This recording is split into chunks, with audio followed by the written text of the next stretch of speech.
韓国第二の大都市、海あり山ありのプサンは、ソウルとはまた違う美味しいものと、昔ながらの風景が残った大好きな街。このプサンの一人ご飯食堂を巡るため、一泊二日の旅に出た。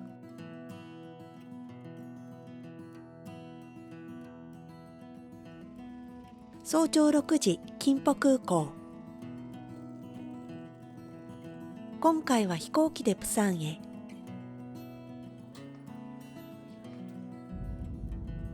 離陸してシートベルトサインが消えたと思ったら、すぐに着陸態勢に入る。飛行機で来ると本当に近い。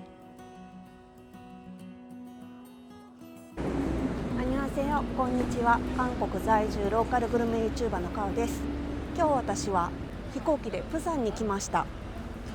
私、韓流ピアさんという雑誌で韓国一人ご飯食堂という連載をさせていただいているんですけども、いつもはソウルの一人ご飯できる食堂を紹介しているんですが、今回はプサン編ということでプサンの取材にやってきました。プサンの一人ご飯の美味しい食堂を取材しながら、前から行きたかったローカル食堂なども巡っていきたいと思います。では行ってみましょう。毎年10月にプサンで開催されるアジア最大級の国際映画祭、プサン国際映画祭にちなんで、今回はプサン編を書くことになった。まずは映画祭の会場、センタムシティからほど近いヘウンデに来た。ヘウンデ駅目の前、3台続くテジクッパ屋さん。私は今日テジクッパ屋さんを3軒回るつもりだ。注文するのはゆで豚定食。私はゆで豚定食がプサン一人ご飯の一つの答えだと思っている。セルフバー、麺を一つもらっていく。あとはおかわりが必要な時に取りに来る。スープとゆで豚が別で出てくるのがゆで豚定食。一人でもクッパとポッサムを同時に楽しめるのがいいところ。白濁スープ。普通ゆで豚定食だと肉が入っていないんだけど、ここのはスープにも肉が入ってる。網エビの塩漬けで味を整える。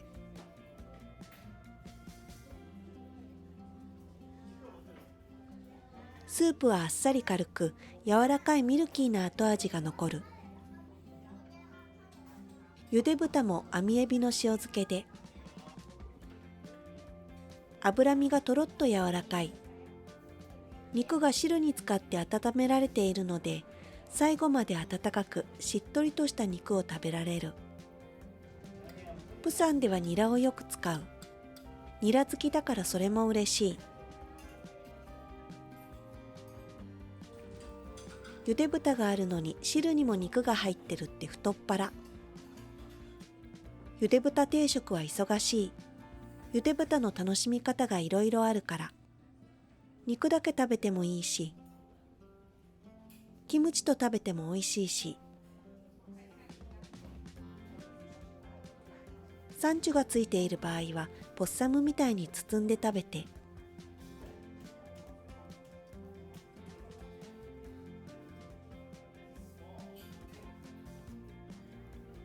スープだって麺を入れたり、薬味を入れて味変したり、これで辛さとコクを追加する。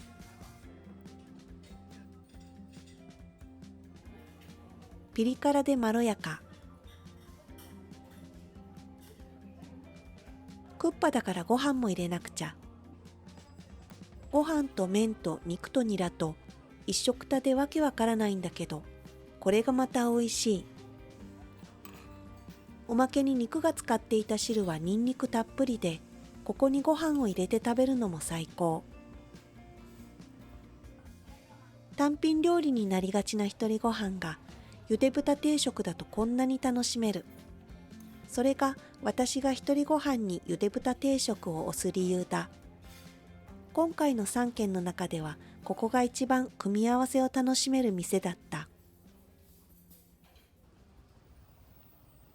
ここから少し歩いて2軒目のテジクッパ屋さんに向かう。プサンには本当にテジクッパ屋さんが多い。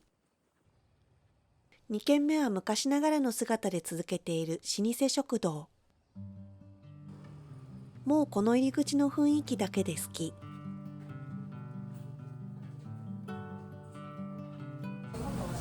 수육백반주세요。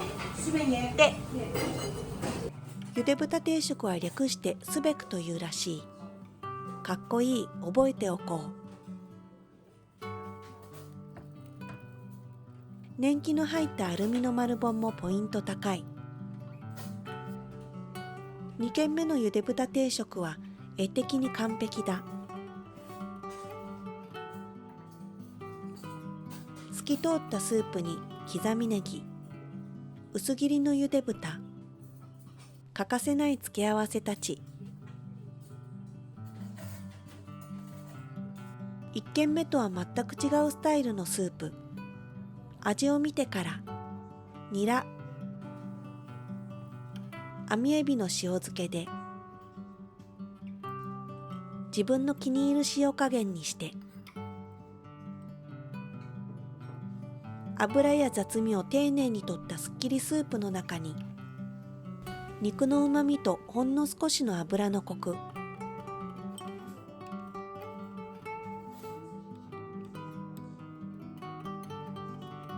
しっとりゆで豚は脂身と皮の食感がいい。ゆで豚とキムチを一緒に。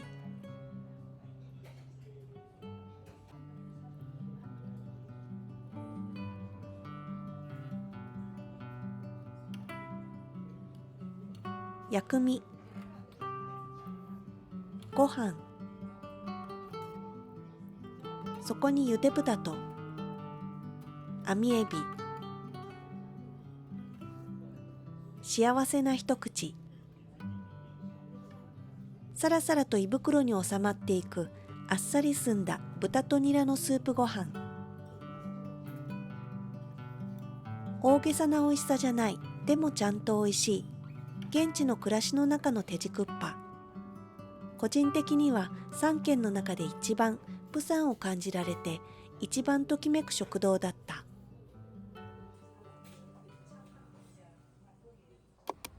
最後はこの地域のテジクッパ名店。濃い白濁スープの写真を見てどうしても食べてみたくなった。さっき覚えたスベクを使ってみたいけど、残念ながら注文はタッチパネル。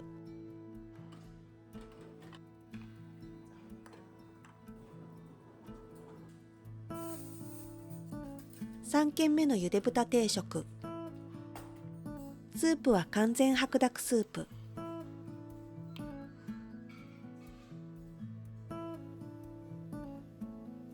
見た目の通り一番まろやかで深みがあって、でも脂っこくなくあっさりおいしい。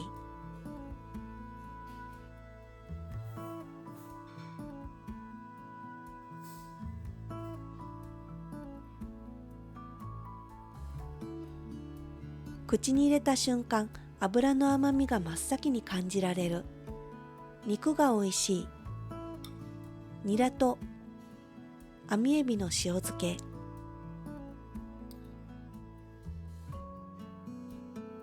胃袋の内側を優しくコーティングしてくれるような滑らかな味。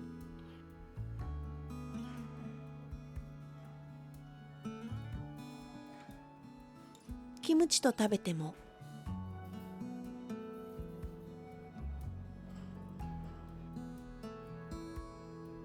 サンチュで巻いても美味しいけど、ここのはゆで豚だけで味わいたくなる。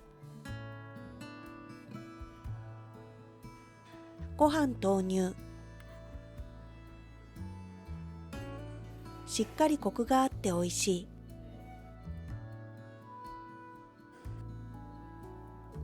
普段ここまで同じメニューばかり巡ったりしないけど、今回は連載の取材があるので気になるお店を全部巡ってみた。この中で一番おすすめの店を記事にします。ちなみにお肉が冷めたらスープに一度入れると甘みがまた復活して美味しかった。一仕事終わったので地元感のある店で一杯飲みたくなって、たまたま見つけた飲み屋さんへ。안녕하세요。じゃあよね。焼き魚や海鮮中心の素朴なおつまみ。注文したのは小カルビ、焼きサバのことだ。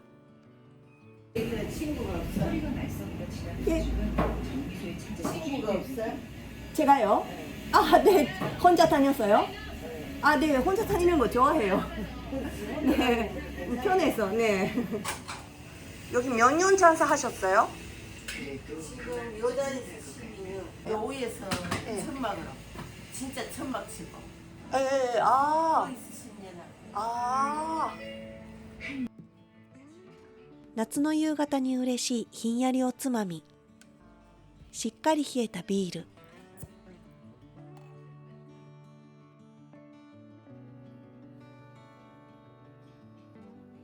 旅先、ローカル、古い店。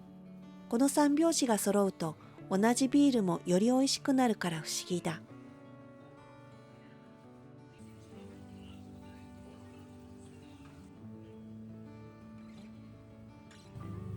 塩サバのヤンニョム焼き、甘酢プチトマト、きゅうりとサムジャン、砂糖がけトマト。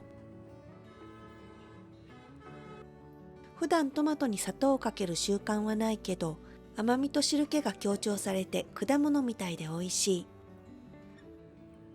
ヤンニョムがたっぷり乗ったサバ。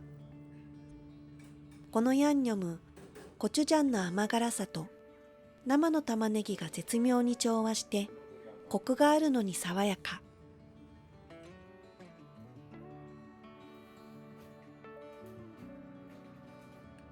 サービスで炒めキムチもらった。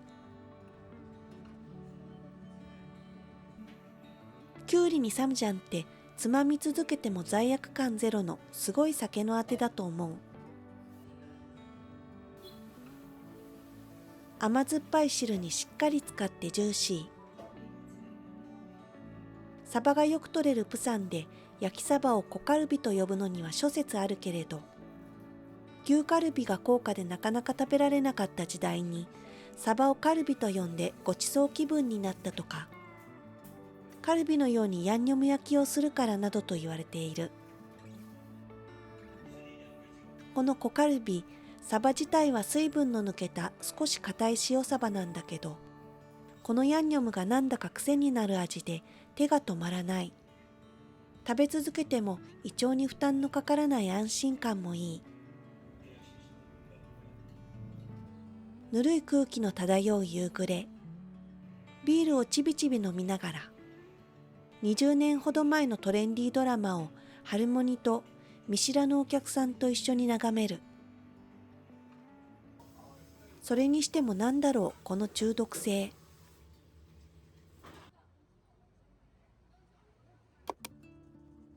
今日泊まるトンネというエリアに来た。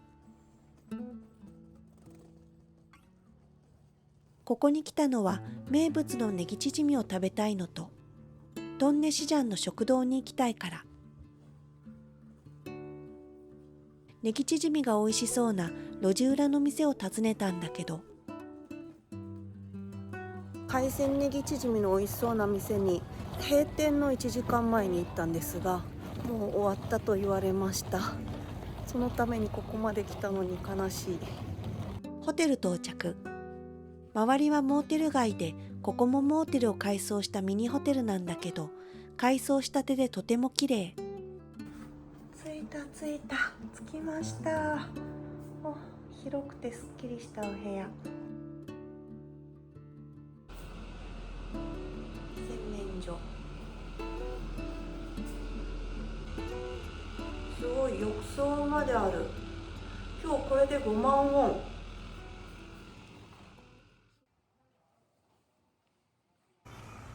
おはようございます。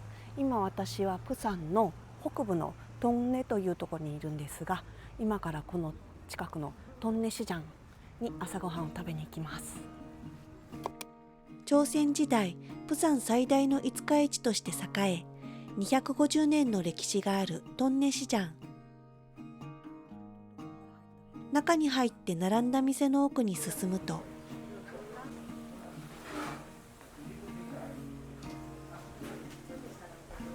すごい大きな市場のフードコートみたいにカルボクソ屋さんとかご飯屋さんが並んでます。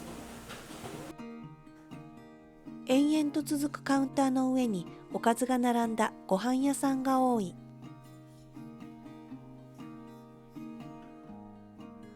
その隣の生鮮食品売り場で刺身を買いたい。1万ウォン分だけ刺身を欲しいと頼んだら、運よくちょうど魚をさばいたところだと言って2種類の盛り合わせにしてくれた。定番のヒラメと釜山でミルチと呼ばれる若いスズキ。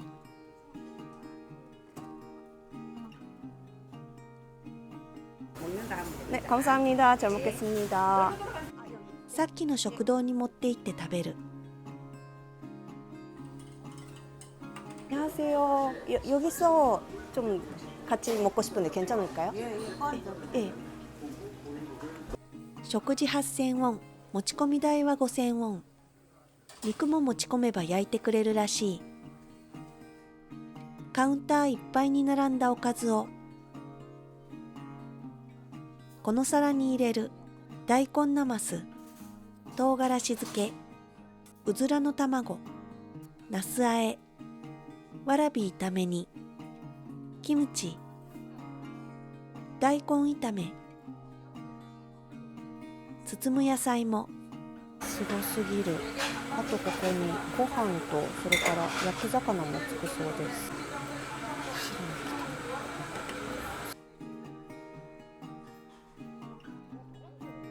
ヒラメが新鮮で美味しい。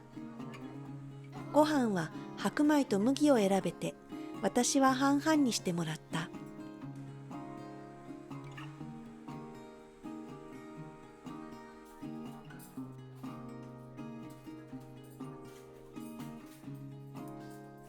さっきの魚屋のご主人が、네、감사합니다。잘 먹겠습니다。縁側を持ってきてください。縁側とほかほかご飯。思いつく限りのおうちご飯のおかずが全部あるから、ご飯がいくらでも進む。蒸したかぼちゃの葉にご飯と野菜や肉を加えて煮詰めた味噌だれ、寒天醤をのせて包んで食べるサムパプ。野菜と味噌とご飯だけでこんなに美味しいのかと驚かされる食べ方。美味しいからもう一個。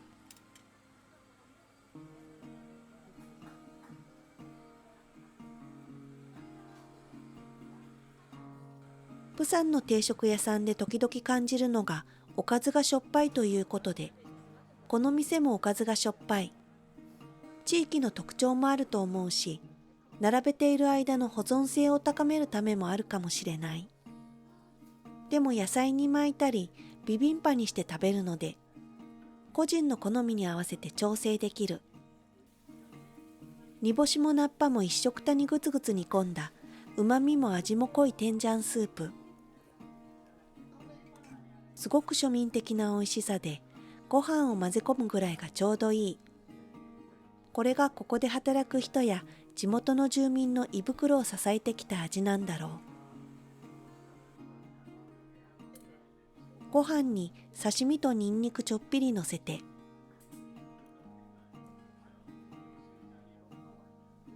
かぼちゃの葉の包みご飯が美味しい。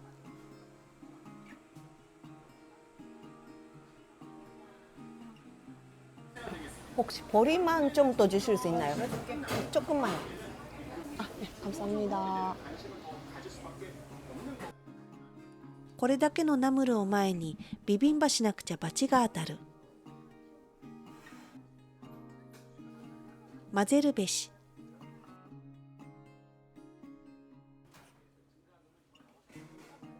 たくさんのナムルを贅沢に混ぜ込んでるから美味しい。ごま油の香りもいいし、麦飯のプチプチ感もすごく好き。さらにビビンパを包んで、韓国ご飯の野菜摂取量驚異的。さらにここで焼き魚登場してもうカオス。もう一度確認するけど、この食事の刺身以外の部分は全部で8000ウォン。驚きしかない市場食堂。コーヒーの香りにつられていくと、市場の中にカフェが。アイスアメリカーノで食後の一息。最後はナンポドン、チャガルチへ。ここは1996年、第1回プサン国際映画祭が開かれたビフ広場がある映画の街。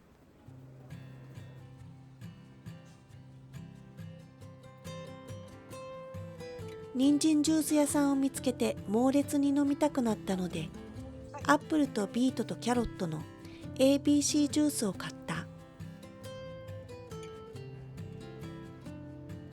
なんだか一口ごとにビタミンチャージされるようないい気分。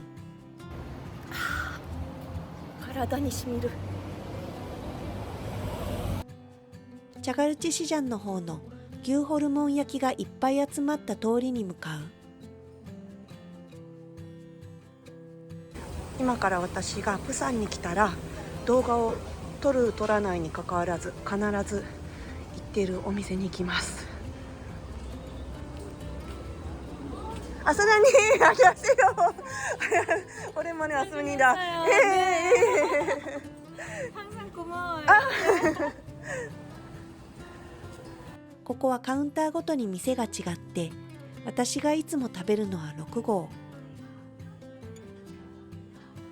この建物内は共通の値段で、隣の建物は5000ウォンぐらい高い。ビールケース型の栓抜き。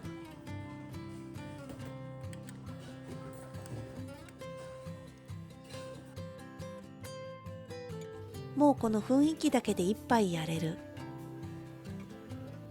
私がこの店に来るのはホルモンの味はもちろん、ご主人が工夫を凝らした手作りの付け合わせが美味しいから、それに一人客でも歓迎してくれるから。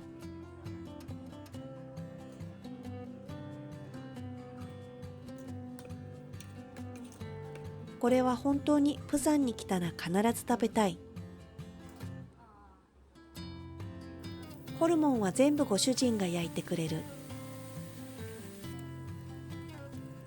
先に焼けるハツをニンニクごま油だれで、脂肪が少なくあっさり柔らかいハツにガツンとニンニクが効いてる。合間にサラダを挟んで、ミノにはなんと明太子をのせる。淡白でさっくりした食感のミノに明太子の風味がすごく合う。自家製の漬物との合わせ方や、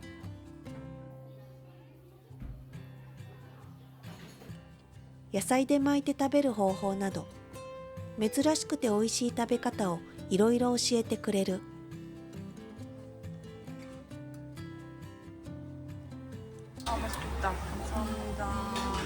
しかもご主人は日本語も少しできるので、この雰囲気の中、一人でも安心して食べられる、とってもありがたいお店。次は二次会に行きます。チャガルチ駅3番出口を出てすぐのビフ広場は、プサン国際映画祭発祥の場所。飲食店や屋台が集まる食べ歩きの街としても有名。前来た時にご主人が美人で優しかったこの店にする。ソウルの屋台と比べるとやっぱり海鮮類の料理が多い。屋台は決して安くはないけれど、私はこの開放感と雰囲気にお金を払う。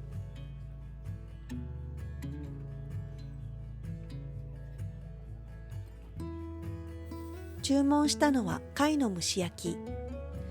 冬なら貝のスープも美味しい。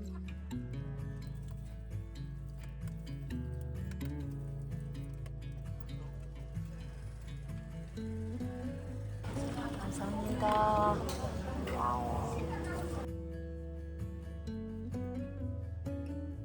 이だしのバナナ、あんず、トマトと貝焼き。いただきます。ホタテをわさび醤油で。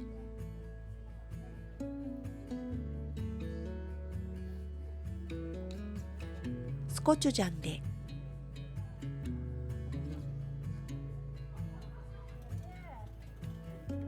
ホタテとハマグリ、ささやかだけどどちらも新鮮で美味しい。一人ちびちび飲みながら気持ちのいいプサン旅の締めくくりになった。ギリギリまで楽しんで空港へ。以上、韓流ピアさんの連載韓国ひとり食堂プサン編の取材と、それから撮影の旅を終えて今から帰ります。今回も美味しいお店いっぱい行ってきたので、この中からご紹介したいところを選んでピアさんの方に載せていただこうと思います。では今回も最後までご視聴いただきありがとうございました。また次回の動画でお会いしましょう。アンニョン。